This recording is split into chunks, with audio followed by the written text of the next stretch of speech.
reception class. Hope you're safe and happy. Hope you're trying hard with your work at home. Remember, just have a go.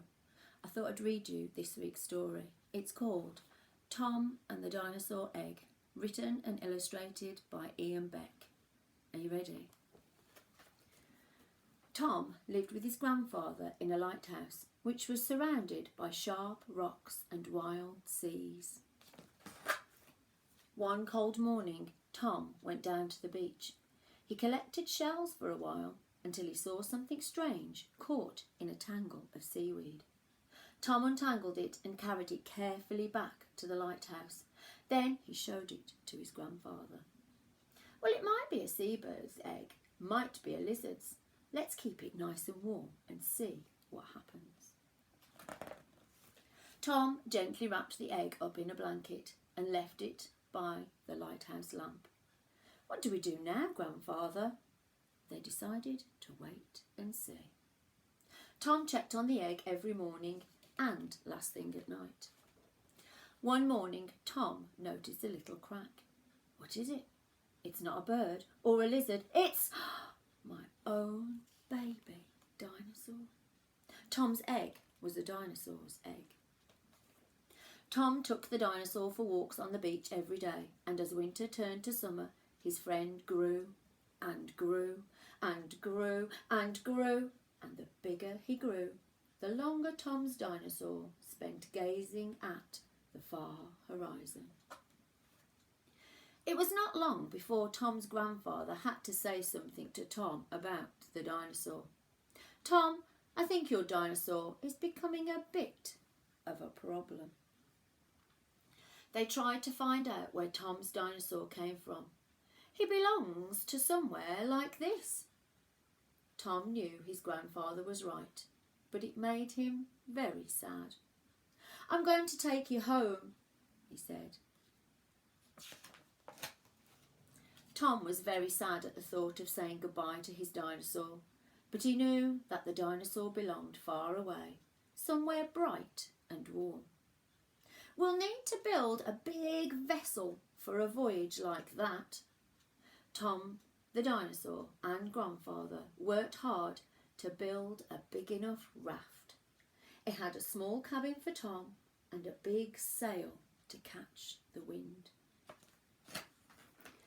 Tom and the dinosaur set sail the next day. They caught a strong wind, and they were soon surrounded by miles and miles and miles of open sea. They sailed for weeks on many seas, wild seas, stormy seas. They sailed through day and the night. After weeks and weeks at sea, the weather became warmer and the sea calmer. Tom was sure they were nearly there. One morning they saw an island in the distance and sailed towards it, but it was dark, wind-swept rocks surrounded by sharks. No, this can't be your island. They changed direction and soon they saw another island. It was green with trees and a jungle.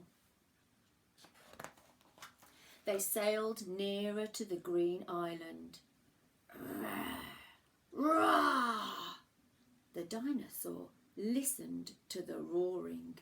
Roar! Roar! And answered with a roar of his own. Roar! Then he waited. What do you think it could be? The dinosaur was home at last. Roar! Roar! Roar! Tom hugged his friend. Then he waved goodbye and set sail for home. Oh look, Monty's come to listen to the story. He sailed back alone through the sun and the wind and the storms until he finally saw the lighthouse.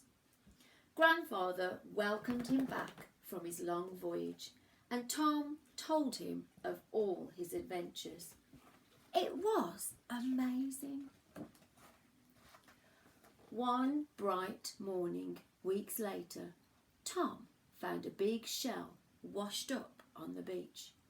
He picked it up, faced the sea and blew into it. Roar! Did you enjoy that story? I did. Take care, reception class. See you soon. Bye.